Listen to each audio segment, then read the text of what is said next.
On the 29th of May, Kobo made a change to its terms of service, which now includes a section 2.3 titled Use of AI Technologies. It was a piss poor rollout with basically non-existent stakeholder management and comm strategy, but this is not going to be a rant video. If you want the rant, I will link to it in the description below, but right now we are beyond that. I'm just going to break down what we know, the concerns I have, and what you need to do. Section 2.3 says, Kobo agrees that works will not be used to train generative AI technologies. Kobo has been very clear and consistent in all of its comms to date that they have never and will never train any sort of generative AI or large language model on our books, which seems like a good thing. Let's read on. Kobo may utilize artificial intelligence, machine learning, deep learning algorithms, or similar AI technologies to read, analyze, and process the works. AI is being used in a broad and technical sense here. There is a large group of technologies which are all termed artificial intelligence. Within that, there is a further subset of things called machine learning, and it comes in various varieties. And even though most news media and in most people's everyday conversations, when they say AI, they are referring to generative AI and large language models, those are actually just a very small subset of these other things that exist within the umbrella term of artificial intelligence. Like, there are loads and loads of other things that exist within machine learning. That is what Kobo is talking about. When this initially came out, we didn't have a lot of information. Some people apparently got an email. I did not. I logged in. I saw this little banner up top, which the link to the terms and service was broken, and the accompanying blog post really didn't have much specific detail. I actually had to email into support and ask for a link to the terms and conditions. And the email that they sent me back was basically a paraphrase of what was in their initial blog post announcing the change in the terms of service. And they really didn't address much of my questions at all. Authors were not very happy about this. Lots of people got on BLUESKY like me and were expressing our frustrations and our anger and our disappointment. So the CEO went into full damage control mode and gave some specifics. And then I also got further specifics via email. So with respect to what Kobo is doing with its use of AI, I am not an expert in AI or machine learning by any means, but I have dabbled. I have done a beginner level machine learning course and then tried to actually implement what I learned into an actual functioning business environment. And then I went to give a talk on it at an actual conference on how that experiment went. And everything Kobo is claiming with respect to AI tech in this CEO thread is accurate and consistent with my understanding of AI, and I find it's also largely reasonable. But I do have further questions that they haven't answered, as well as concerns about the implementation that I don't think they have adequately addressed. Per the new terms of service, Kobo may use AI technologies to read, analyze, and process the works, our books, for the following purposes. A. Enhancing the discoverability of the works by categorizing and tagging content appropriately and providing a personalized experience and targeted recommendations for customers. In the CEO thread, Michael goes into a little bit more detail about what this is going to look like. We got to scroll a bit because this is actually the second use case in the thread. Here, Michael says, metadata from publishers and authors often isn't very good. Sometimes just because someone isn't paying attention, sometimes because people are gaming bestseller lists and jamming books in places they don't belong. So who remembers that time when Amazon KDP bugged out and we could see all of the keywords that traditional publishers were stuffing into the descriptions for their books? Like, that was fun.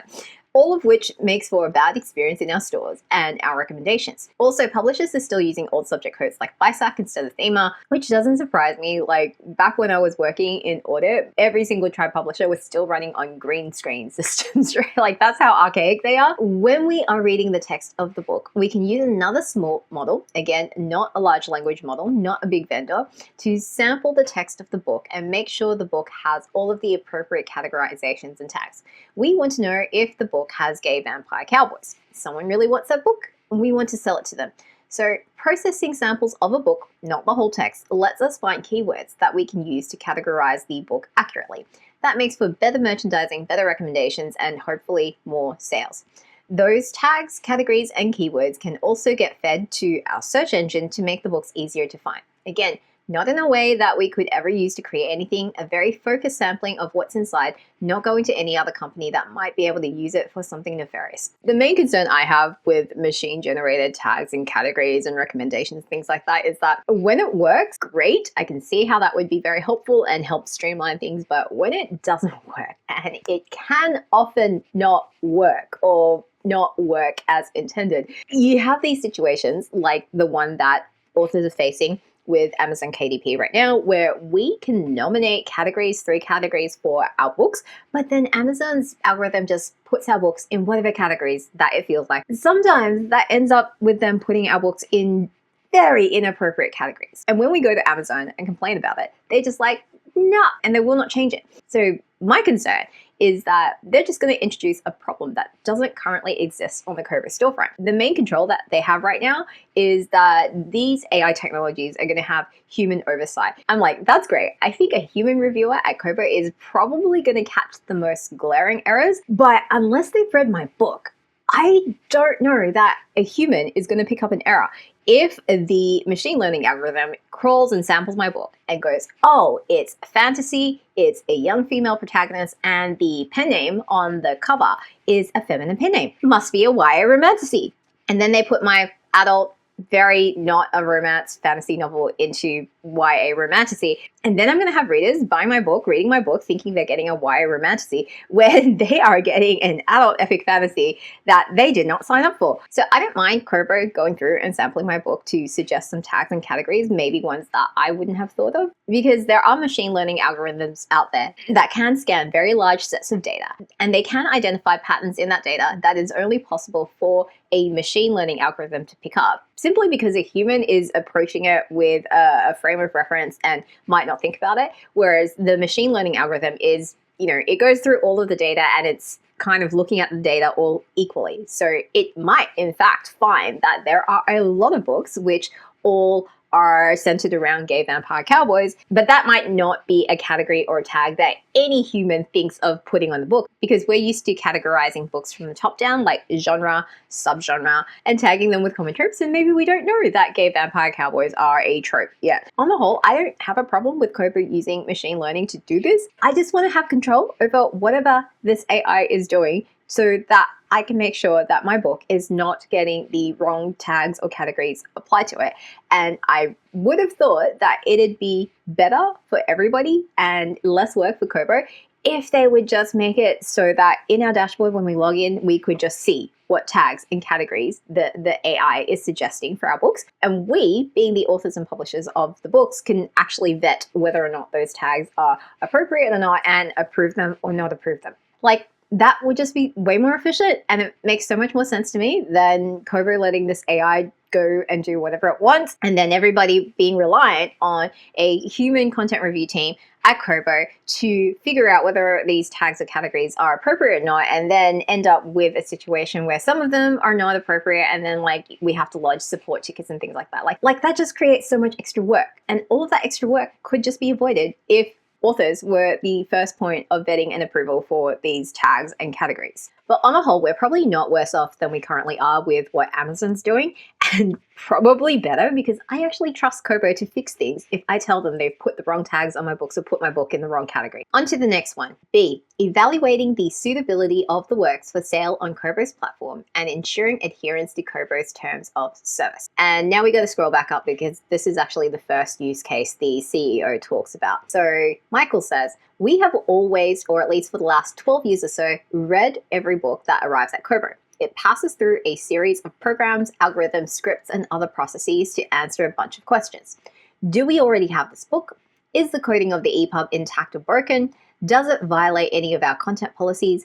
And a lot of other tests besides. As we have become more sophisticated in managing ever larger numbers of books, many of these tests have grown very complex and complicated. Over time, we have also evolved the techniques we use to be more accurate or more nuanced. Some of those techniques have involved machine learning. Note that machine learning doesn't mean we fed your book into a large language model. Accurate.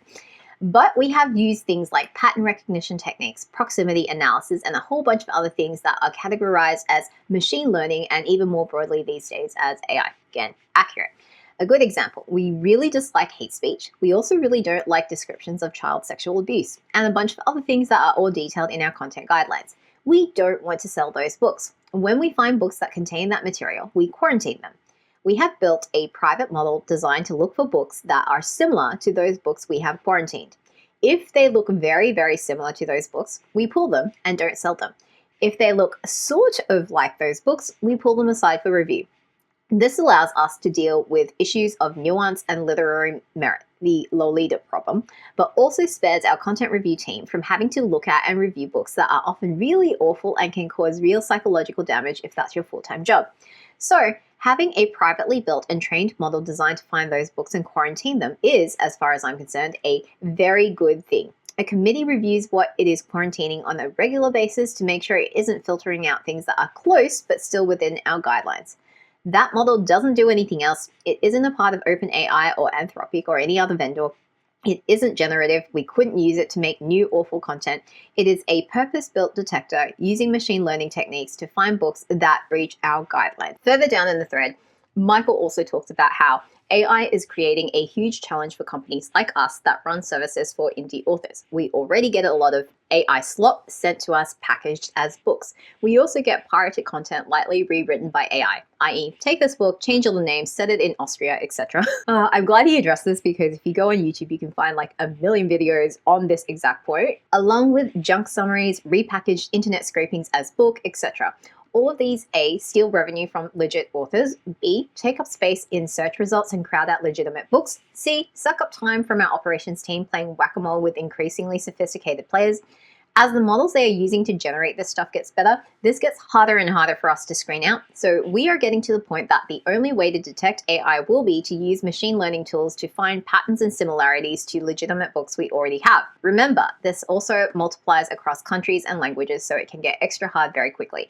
We have always screened out books that were exactly like other books using much cruder algorithms, but as they get more sophisticated, we need to keep up. So to sum up, this is a private, i.e. in-house, developed internally machine learning model that is using techniques like pattern recognition and proximity analysis to sample books and scanning for the ones that don't meet Kobo's content policy or terms of service. In essence, this thing, let's call it a content filter, is basically working like a spam filter. The intent here seems to be filtering out the obvious instances of non-compliance so that the humans on Kobo's content review team can manage the volume of stuff getting published on Kobo and focus their efforts on looking at the judgmental edge cases. Because we now live in a cursed timeline where you have people publishing entirely AI-generated books and putting them into Kindle Unlimited, and these are not for human consumption, right? Like sometimes you see people like looking at the bestseller list and going like, oh, like what the hell is this? This is clearly AI slop, and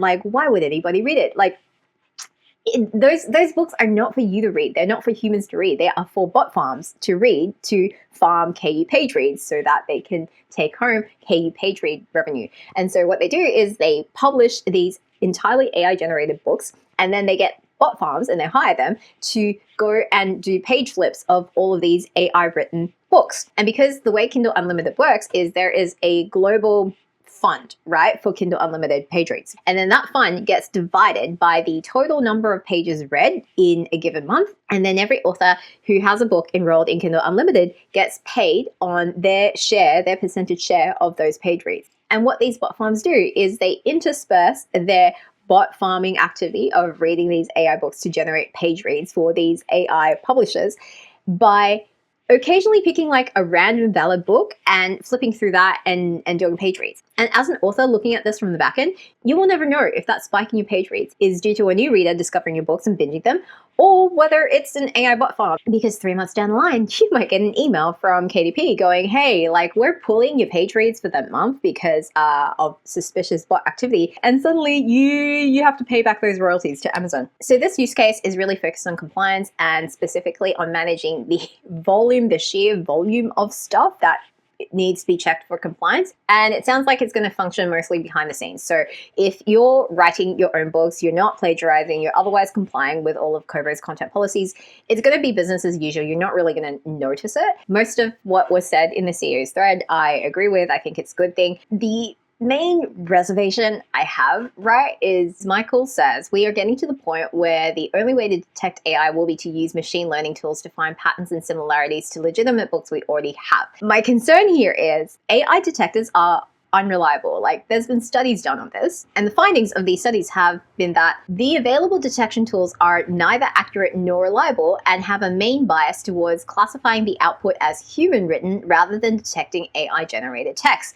Furthermore, content obfuscation techniques significantly worsen the performance of tools. The way Clarkesworld is getting around this at the moment is their checks here are not necessarily being run on the text of the submissions itself. It's more on suspicious patterns that they're seeing in the sessions, like the sessions of which like the submitter is logged onto the website and stuff like that, and like on the file itself. So very much like spam filters. So with spam filters, for example, they're a type of classifier machine learning algorithm. And the way they predict whether or not an incoming email is spam is they've been trained on a massive data set of all these emails, which have been labeled by a human as either spam or not spam.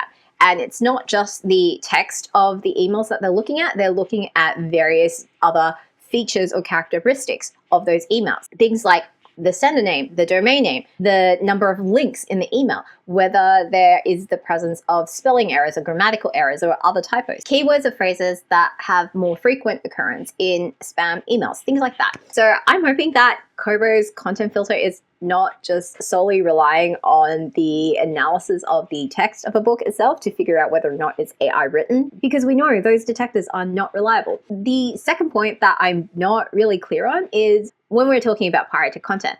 The way plagiarism tools like Turnitin work is they check the submitted text against a database, a massive database of existing published text. So my question here is, like, if Kobo is not training any models on our books, then where is this data coming from? Like, how does Kobo's whatever algorithm they're using to power this content filter, how does that know if this text is part of an already published book or it's a paraphrase of somebody else's work? Like, I have questions. On balance, like looking at the whole thing and looking at the examples that the CEO has given in this thread, I'm fine with this because we know other places have implemented similar systems. We know volume is a massive, massive problem because of the existence of large language models. I think it makes total sense. This is exactly the kind of stuff that machine learning models are designed for and excel at. Moving on to the third use case, C.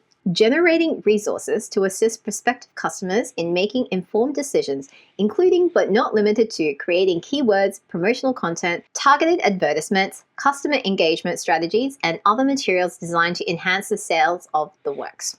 So to figure out what they mean by this, we have to look at some email correspondence I had with Tara Kremen, who is a director at Kobo Writing Life. Tara's email says, "We leverage machine learning to connect your book with readers who are most likely to enjoy it by looking at reading habits and trends." If you look at Kobo's privacy policy, they collect a lot of data. I don't think it's any secret that our devices are tracking everything that we do. So for example, here under usage information, it says, "We collect personal information when you use or otherwise interact with the Kobo services or our marketing and communications. For example, we collect information about how you use the Kobo services, such as pages you view, the rate at which you consume e-content, how often and for how long, genres, authors, or subject matter that you read or listen to frequently, and searches you make or share, the ebooks or audiobooks you rated, where you left comments and websites you viewed through links in the comments. And we collect this information across the various devices, applications, and other tools via which you access and interact with the Kobo services." Yeah, that's a lot of data, and it makes total sense to use machine learning to analyze a data set that big, especially because when you're analyzing a data set that big and you don't exactly know what the right answer is, you can't really use a classifier algorithm like you can with, your spam or content filters. You kind of have to lean on a different branch of machine learning, which is to use algorithms that do unsupervised learning. And basically the way those work is you set the algorithm loose on a massive data set and you ask it to come up with its own clusters or patterns that it's detecting in the data set. And this is how a lot of recommendation algorithms work. This means your book is seen by the right people, increasing the chances of them falling in love with the story. AI also helps us identify books that fit specific themes or categories, assembling books into collections or other promotions and personalized recommendations. Again, this is all very similar to the whole machine-generated tags and categories things. The next example Tara gives is we also utilize design tools like Figma and Adobe products, which include AI-powered components to quickly adapt marketing material for various screen sizes and formats, ensuring the marketing that includes your books looks great on any device. We may use AI-assisted design tools to automate book cover placements in banners, emails, and other marketing materials. All of that sounds very reasonable to me because as any author who has ever spent any time creating your own marketing or promo graphics, you have probably wasted at least an entire morning just nudging graphical elements around by like a couple of pixels here and there, trying to get it to look good, trying to get it to match exactly across the series and in the right positions and all of that. And I'm totally okay with that being automated because that kind of stuff is low value mechanical work that does not need a human to be doing that. The trickier bit is the design tools with AI powered components. Let's take Adobe Photoshop as an example. Things like content aware fill is not generative AI, if I have understood how that tool works correctly. So basically, you might have a lot of situations where you've got a graphic, you want to use it in your promo materials, but there's just like a very annoying element in the graphic that you want to remove it. The manual way of doing that is, you get your clone stamp brush and you kind of like just try to clone it out by using nearby pixels to pretend like that object is not there in the image, or you use something like content aware fill, which I think does the same thing, but like it's automated in the sense that it analyzes the existing image, it looks for the similar pixels for you, and it does the content aware fill to fill in the object that you want to remove.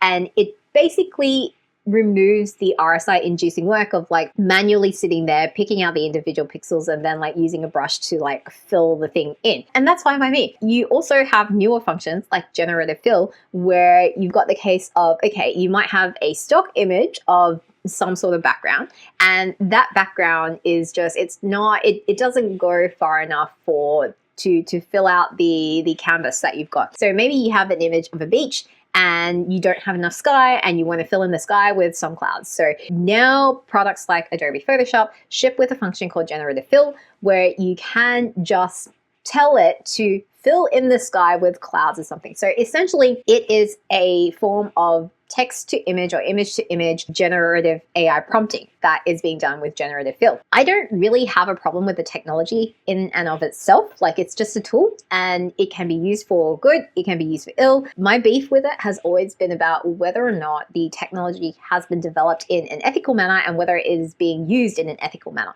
And what we know of tools like Midjourney, for example, is that they are built on stolen data sets. Adobe's generative AI, I think it's called Firefly, it's supposed to be built on an ethical data set, being that it's been trained on Adobe stock, and that is all supposed to be properly licensed, etc. But I have this recollection that Adobe were very dodgy in how they went about it, because I think what they did was introduce a new clause in their terms and conditions or terms of service and basically said, if you're leaving your images in Adobe stock, we are going to be training our AI on it, and if you don't want that to happen, you need to opt out. And then I think they made the opt-out process really, really difficult to do. So that's kind of very gray and tricky. But overall, like, again, this is all more or less reasonable. I don't think it is nefarious. The final example that Tara gives of this particular use case is that short quotes from your book or metadata may be incorporated into promotional materials to highlight key selling points. That's pretty standard as far as book marketing graphics go, so I don't have a problem with that. And Tara goes on to emphasize that all of these AI-assisted processes are carefully reviewed by our team to ensure they meet our high standards. We want to automate tedious graphic production tasks so that our marketers and designers can do more interesting and valuable work. So again, I think the intentions are in the right place. I don't have a problem with any of what they're suggesting here. My concern here very much is, again, with whether or not a human review by somebody at Kobo's team who probably hasn't read my book, whether they're going to know if the algorithm is putting my book in the right buckets or not. And again, I think that's a relatively easy fix. Just make it so that authors and publishers are the first line of approval for anything that an algorithm is suggesting, instead of making that first line of approval the Kobo content review team. That way, we have comfort that our readers are not going to have a bad experience because we know they're not going to get anything inaccurate or misleading from the algorithms. And then if you're worried about some bad actors out there who are going to try and do keyword stuffing and things like that, you can have your content review team review what the authors are reviewing and improving. Like, that's just the process flow that makes the most sense to me. Now let's have a look at the fourth purpose. D, enhancing the experience of a purchase book by providing recaps, reading assistance, and accessibility features. Okay. This is a mixed bag. Tara says, we are not interested in doing whole summaries of books. Good. Authors provide us with title descriptions. That's what we rely on to describe the book to customers. We don't want the risk of spoilers, plot details, or anything else being revealed that would ruin the experience of a book. Fabulous. I absolutely loathe the current trend across companies everywhere to stick AI summaries at the top of everything and push down like the human generated stuff. Like, I work really hard to figure out how to pitch my book in the most effective way to the people who are most likely interested in my book. And I absolutely hate it when things like Storygraph will stick the stupid AI summary at the top of my page and push the actual blurb that I have spent hours and hours and hours writing and testing somewhere else below the fold. This one in particular is kind of like I don't like it, but it's fine. It's not inaccurate or terribly misleading. But on pages like Amazon, where they have this stupid AI summary of customer reviews, like, it's just, what is a system of semi-magic, please? And then when you dig further, you find out that it's pulled that specific phrase from one particular review.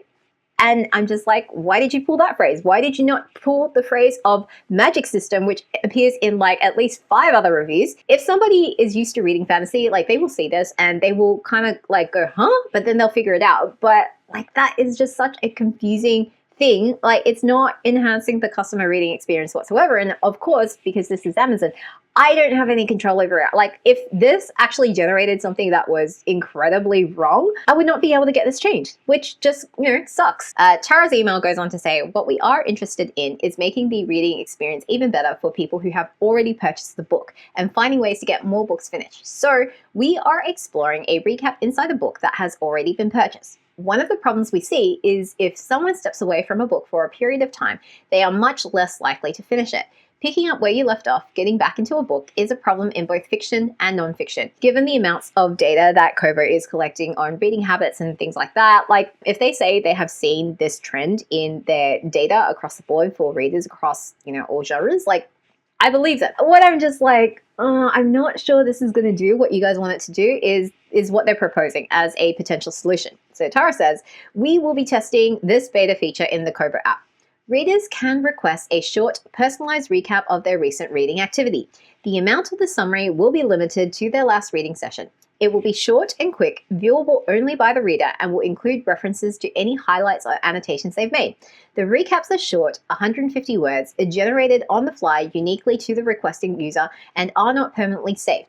The creation of the summary does use a generative AI model, but neither the input or the output are used as training data. Okay, we are going to get into that in a minute. While this feature uses an AI model to generate the recap, no author text will become training data for the model. It's an application of generative AI, and we understand that some people have concerns about that.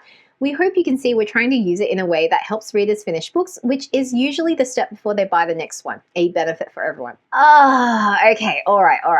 Look, there's a lot of good things in there. Again, you can see how what they're trying to do is coming from the right place. I don't think that this is gonna do what they want it to do. My first concern here is, if the Kobo large language model, which is producing these recaps, isn't trained on either the inputs or the outputs, then what was it trained on? Because I have asked this question about what model this is, whether it's in-house, whether it's outsourced, where the training data is coming from, repeatedly for every single model. And for every single other model, they've been quite happy to give answers on this particular point. However, for this one, they just kind of keep deflecting and dodging the question. And so, given that Kobo keeps asserting that it never has and never will use our books to train any sort of generative AI model, like a large language model, I can only conclude that that probably means this particular large language model, which is going to be powering their recaps feature, is an outsourced model, right? Like, if that's the position you want to take for your company, we will never use your books to train any sort of generative AI. Somebody else must be doing it if you are using some sort of large language model. That being the case, Kobo has to know exactly where they got this particular large language model from, and either they didn't do their due diligence as to where the training data came from, or they did, and then they found evidence of data laundering, but then they also realized that they had no practical alternatives. So probably somebody in corporate or legal somewhere did like a risk assessment and gave the go-ahead for this. Hence, there is such a reluctance to address this specific point and all these questions that I'm asking, because it's not leading anywhere good. As far as I'm aware, there is no commercially licensable large language model with APIs or similar that have been ethically trained, because all of them have been using stolen data sets like LibGen or Book Corpus or Common Crawl, etc. So as far as I'm aware, the only way you can get an ethically trained large language model right now is to train one yourself, probably on something like Project Gutenberg, public domain text, and then supplementing it with other stuff. Because I do know that some businesses have trained their own large language models, and they've all done it on internal correspondence, documents, emails, etc., which, you know, they have the right to do because they own that data. Like, this kind of puts Kobo in like a very awkward bind, because like they're kind of stuck, aren't they? The funny thing is, I think if Kobo had just taken a consultative approach from the start and just asked volunteers, like, they would have had takers, because there are many authors out there, as per this survey done by Draft Digital last year, who would be open to licensing their work for AI. Like, we're talking about over 50% who would be open to licensing their work to Kobo for training this recaps large language model. But I guess Kobo doesn't know about that because they didn't take a consultative approach. They didn't ask us, and therefore we never had any sort of licensing discussion around this point. My second concern is that large language models are not intelligent in any sense of the word, because they're functionally autocomplete on steroids. And we've seen just how terrifyingly and laughably bad AI summaries can be everywhere, from search results to YouTube to Storygraph and Amazon. So, like, how are Kobo going to protect readers and authors and publishers from the adverse consequences of these inaccurate and or misleading AI-generated recaps? I get what they're trying to do here. Like, I too have been that person who's put down a book and I've not gotten back to it for like 4 months, and I don't remember what's happened before.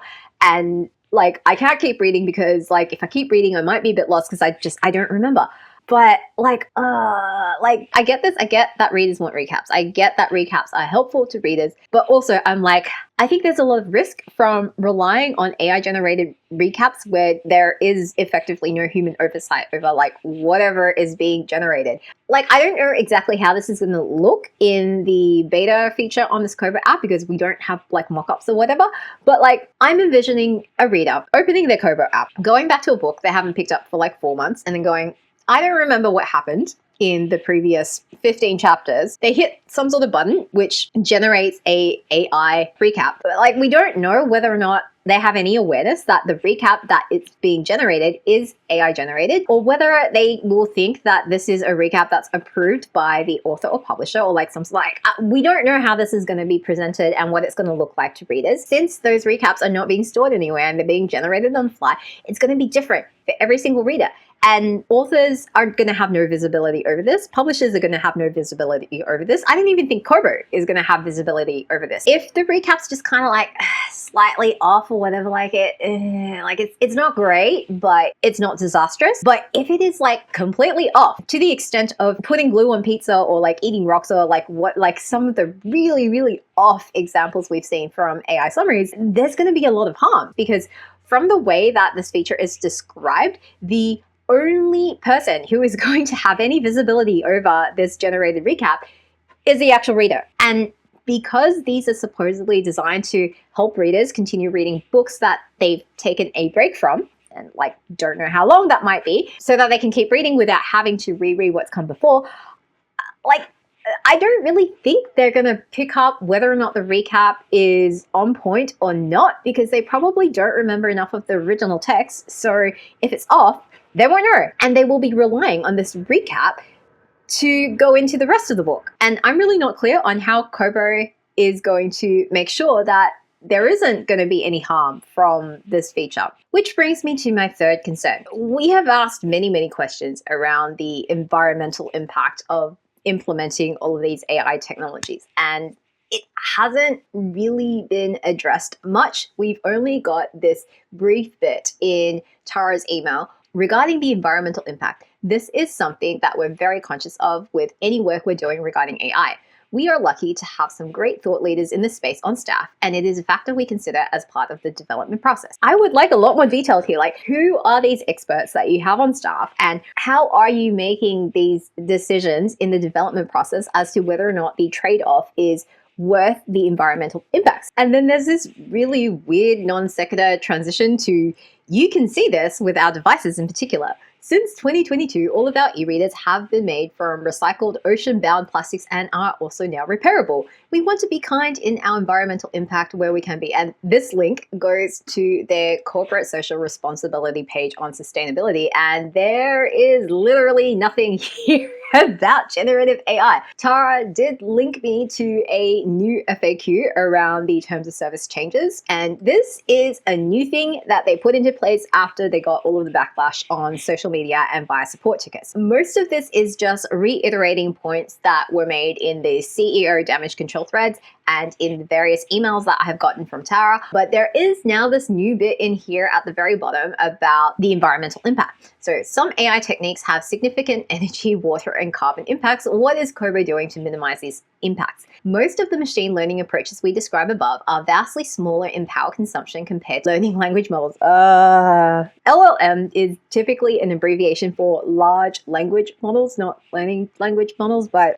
anyway, these, referring to the non-LLM stuff, are run on regular servers like the rest of our software infrastructure and don't have the environmental impact that is a real concern with LLM use. And that's true. For a lot of machine learning algorithms, especially very basic ones, you can run them on just like a normal laptop, like I have on my MacBook Air, which is, over 10 years old now. And so what Kobo's saying here about being able to run most of these on their regular servers with their existing IT infrastructure, like that tracks. Where we do use generative AI elsewhere in the business, at which point I'm like, where else are you using it in the business, right? Like, as far as I'm aware, like this recaps feature is the only thing that you have publicly admitted to that you are using generative AI for. It is with the understanding that there is a real cost, not just in dollars, but in negative environmental externalities that have to be part of any conversation about efficiency, cost savings, or reducing employee toil. And it just kind of ends there. Which I'm kind of like, okay, we know LLMs are not intelligent. We know that autocomplete on steroids. We know that they can get summaries horrifically wrong. We know that if they get a summary that, effectively nobody is reviewing because it is reader initiated on this app and like nobody else has visibility over it because the recap like does not go anywhere other from into the reader's eyeballs, like at the moment that they generate it. There is so much harm that I think can come from that I don't think the trade-off is worth it. Like, I really don't. I really don't. So, like, I have way more concerns than the ones that I've outlined in this video, and I will put a link in the description to where I have itemized all of them. Like, these are kind of the big ones. Like, overall, Kobo's intentions are genuinely in the right place. They have repeatedly stated that they won't train large language models with their books, and they've put that into the terms of service. And that is like a step beyond what any other retailer or platform is doing right now. And once they realized that they were going about this rollout and the comms and the stakeholder management in completely the wrong way, the CEO did personally show up to do the damage control, and they have completely dropped all the corporate speak in their email comms. So, like they're doing a lot of things right. The thing that's impressed me most is I have been chasing Kobo for answers to a lot of questions ever since this dropped. And they have actually given us some real answers, like real answers with actual specific concrete details, which we've been able to analyze. And like where we have given them specific actionable feedback on how they can do this better, that they can action immediately, they've gone and done it. They've gone and updated their original blog post announcement to have a lot of the verbiage from the CEO's damage control thread and from the various correspondence we've had in the emails with a lot of the specific details that were lacking on the initial rollout. They have also sent out a new email, which I assume this time actually went to all of their user base as opposed to a fraction of their user base, and it is directly linking to the new terms of service. It is also very, very long, so that even if you do not click through, you will get most of the information that is contained in the blog post announcement and in the FAQs. And then they've launched this new FAQ section, which also directly has a section of how to contact their author support team. So clicking this link takes you to a new support request page. Despite the backlash, despite everything, they're not stonewalling us. They're not pretending that they didn't make any mistakes. They are owning their mistakes. They are continuing to engage with us. They are trying to do the right thing here. Unlike Amazon, which has sneakily rolled out a very similar recaps feature. This came out like a month or two ago, and there was no update whatsoever to Amazon's terms and conditions. And the only way I found out about it is because I was on Blue Sky and looking at all of this Kobo stuff, and I saw a post from another author who had actually done a huge thread on this. I will put a link to that in the description because we do not have the bandwidth to cover that in this particular video. Suffice to say, the response from Amazon when I contacted them about their recaps feature was the complete opposite of what Kobo's doing. So please don't let your takeaway from this video be, oh, Kobo's turned evil, because they very much have not. While I still have questions and concerns about what Kobo is proposing, like there's stuff in there that I just flat out disagree with because I think they're terrible ideas. If I step back and consider the whole picture, on balance, a lot of what Kobo is proposing is pretty reasonable. And on the whole, just judging by how they've responded to this entire situation, Kobo seems willing to listen. So if you're an author or reader on the verge of despair, like please don't give up. It is not too late. We can get Kobo to reconsider. We have recent precedent with Wikipedia deciding not to go ahead with AI summaries after their editors explained why it would be a terrible idea. So here's what you need to do. The new terms of service goes into effect on the 28th of June, 2025. Anyone who doesn't agree with the new terms of service has until the 18th of June, 2025, that's a couple more days, to give the required 10 days notice of termination if you want to pull your books from Kobo. I haven't yet decided what I'm going to do because I still want more answers, and I've been pushing Kobo to hold an open Q&A forum via like a live stream or something, and the very last email I got said they are considering this as an option and they continue to welcome questions from authors. So please, please, please, please, please, if you have watched this all the way through and you're a Kobo reader or an author or someone who just wants there to be a good alternative to Amazon, please email writinglife@kobo.com or submit a ticket via the link on their FAQ page with all your questions and concerns and tell them how much we want and need this Q&A to happen. I will put the details below in a pinned comment. I'll also link to my threads on Blue Sky. If you know of an author or reader who is on Kobo and has not heard about this yet, please spread the word and share this with them so that they can also get across this and share their concerns with Kobo. Kobo, if you're willing to listen, we're willing to work through this together. So let's make this Q&A happen.